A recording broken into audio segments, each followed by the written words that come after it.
Breaking చూస్తూ ఉన్నాము. మంత్రి కొండా సురేఖ మరో బాంబు పేల్చారు. నాగ చైతన్య డివోర్స్ కు 100% కారణం కేటీఆర్ అన్నారు. ఎన్ కన్వెన్షన్ కూల్చివేయకుండా ఉండాలంటే సమంతను తన దగ్గరకు పంపాలని కేటీఆర్ డిమాండ్ చేశాడన్నారు కొండా సురేఖ. సమంతను వెళ్ళమని నాగార్జున వాళ్ళు ఫోర్స్ చేశారని ఆమె చెప్పారు. అందుకు సమంత ఒప్పుకోలేదన్నారు. దాంతో తమ మాట వింటే విను లేకపోతే వెళ్ళిపో అని డివోర్స్ ఇచ్చారని కొండా సురేఖ ఆరోపించారు. ఇది ఇండస్ట్రీలో అందరికీ తెలిసిన విషయమే అన్నారు. అంతేకాదు కేటీఆర్ వేధింపులు తట్టుకోలేకే 2-3 హీరోయిన్లు పెళ్లిళ్ళు చేసుకున్నారని కొండా సురేఖ సెన్సేషనల్ కామెంట్స్ చేశారు. హీరోయిన్ల ఫోన్ను ట్యాప్ చేసి వాళ్లను తన వద్దకు రావాలంటూ బెదిరించారని, రాకపోతే రికార్డులను బయటపెడతానంటూ కూడా చాలా మంది హీరోయిన్లను లొంగదీసుకున్నారని కొండా సురేఖ ఆరోపించారు. వాళ్లను డ్రగ్స్ కు కూడా అలవాటు చేశాడని చెప్పారు. అందుకే డ్రగ్స్ కేసును, ఫోన్ ట్యాపింగ్ కేసును తమ ప్రభుత్వం సీరియస్ గా తీసుకుందన్నారు మంత్రి కొండా సురేఖ.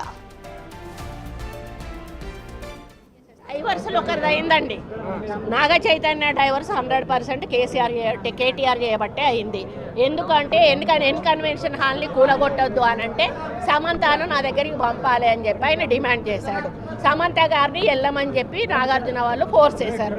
సమంత నేను వెళ్ళను అనింది. వెళ్ళను అంటే వాళ్ళు చెప్తే వింటే విను లేకపోతే వెళ్ళిపోండి డైవర్స్ ఇచ్చారు. అది ఓపెన్ సీక్రెట్. అది అందరికీ కూడా ఇంటర్నల్గా మీడియా వాళ్ళంతా వాళ్ళకి ఎవరికి ఇండస్ట్రీ వాళ్ళందరికీ కూడా తెలుసు. ఈరోజు సమంత జీవితం అన్యాయం కావడానికి 100% కేటీఆరే కారణం. అదేవిధంగా 2-3 హీరోయిన్లు పెళ్ళిళ్ళు కూడా చేసేసుకున్నారు. ఎందుకు అన్నట్టు ఈ డ్రగ్స్ కేసు రాగానే ఈరోజు మీకు తెలుసు రకుల్ ప్రీత్ సింగ్ ఆల్రెడీ బయట ఆమె పెళ్లి చేసేసుకుందా. ఇంకొకరిద్దరు హీరోయిన్స్ కూడా గబగబా పెళ్ళిళ్ళు చేసేసుకున్నారు. ఈ తలకాయ నొప్పి మాకేంద్ర బాబు, మేము ఇందులో ఇరుక్కుంటాము. ఆ రోజు ఆయన అధికారం ఉండి ఈ విధంగా వాళ్ళ ఫోన్లు ట్యాప్ చేసి వాళ్ళు ఎవరితోటన్నా సీక్రెట్గా మాట్లాడుకున్న వాటిని రికార్డ్స్ని తీసుకొని ఆ రికార్డ్స్ను వాళ్ళకి వినిపించి బెదిరించి, ఇగో ఈ రికార్డు మీద ఉంది నా దగ్గర, మీరు కానీ రాకపోతే ఈ రికార్డు నేను బయట పెడతా అనే పద్ధతిలో చాలామంది హీరోయిన్లను లొంగపరుచుకున్నాడు. వాళ్ళందరినీ డ్రగ్స్కి అలవాటు చేశాడు. ఈయన కూడా డ్రగ్స్ వాడాడు.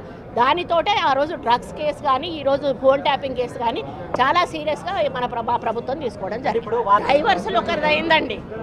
నాగ చైతన్య డైవర్స్ 100% కేటీఆర్ చేయబట్టే అయింది. ఎందుకంటే ఎన్ కన్వెన్షన్ హాల్ని కూలగొట్టొద్దు అని అంటే సమంతను నా దగ్గరికి పంపాలి అని చెప్పి ఆయన డిమాండ్ చేశాడు. సమంత గారిని వెళ్ళమని చెప్పి నాగార్జున వాళ్ళు ఫోర్స్ చేశారు. సమంత నేను వెళ్ళను అనింది. వెళ్ళను అంటే వాళ్ళు చెప్తే వింటే విను లేకపోతే వెళ్ళిపోండి డైవర్స్ ఇచ్చారు. అది ఓపెన్ సీక్రెట్. అది అందరికీ కూడా ఇంటర్నల్గా మీడియా వాళ్ళంతా వాళ్ళకి ఎవరికి ఇండస్ట్రీ వాళ్ళందరికీ కూడా తెలుసు. ఈరోజు సమంత జీవితం అన్యాయం కావడానికి 100% కేటీఆరే కారణం. అదేవిధంగా 2-3 హీరోయిన్లు పెళ్ళిళ్ళు కూడా చేసేసుకున్నారు. ఎందుకు అన్నట్టు ఈ డ్రగ్స్ కేసు రాగానే ఈరోజు మీకు తెలుసు రకుల్ ప్రీత్ సింగ్ ఆల్రెడీ బయట ఆమె పెళ్లి చేసేసుకుందా. ఇంకొకరిద్దరు హీరోయిన్స్ కూడా గబగబా పెళ్ళిళ్ళు చేసేసుకున్నారు. ఈ తలకాయ నొప్పి మాకేంద్ర బాబు, మేము ఇందులో ఇరుక్కుంటాము.